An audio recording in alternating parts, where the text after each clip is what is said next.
don't think grief always arrives when the loss happens. I think it comes when your life finally gives it permission to. And over the last few weeks, I've realized something about grief that I never really thought about before. We tend to think grief follows a timeline. Something happens, you cry, you heal, you move on. But that's not how it works. I've been watching someone I love begin grieving things that happened over the course of 2 years. Not because he didn't care or because he was avoiding it, but because he was surviving. For a long time, survival came first.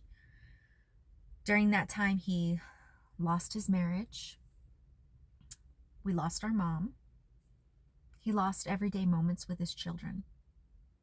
And I don't think there was room for him to truly feel any of it. When every day is about getting through the day, grief waits. But then life gets quiet and the crisis ends. And suddenly everything you've been carrying catches up with you. Not because it's new, but because it's finally safe enough to feel it. And watching all of this made me realize something. I don't think his grief is the only thing that's been delayed. I think mine has too. Not because I didn't love my mom or because I wasn't devastated, but because there was a part of me that knew my brother didn't get the chance to grieve her the way the rest of us did. And somehow letting myself fully fall apart when he couldn't, it almost felt wrong. I don't even know if that makes sense.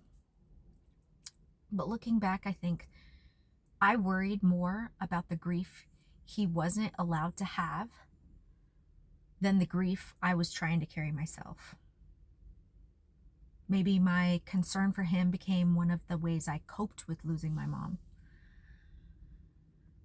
I guess I never really thought about it that way until now. And now that he's finally beginning to process everything, I can feel parts of my own grief showing up too.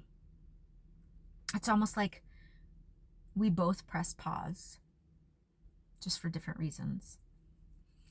Watching this has made me question something that people say all the time. Time heals. But I'm not sure I believe that. I think only time heals what you've actually had the chance to feel. Everything else just waits. Waiting until your heart finally has enough space to open the door. Maybe that's why some people fall apart months or even years after a loss, not because they're grieving wrong or because they're weak, but because they're finally safe enough to stop surviving.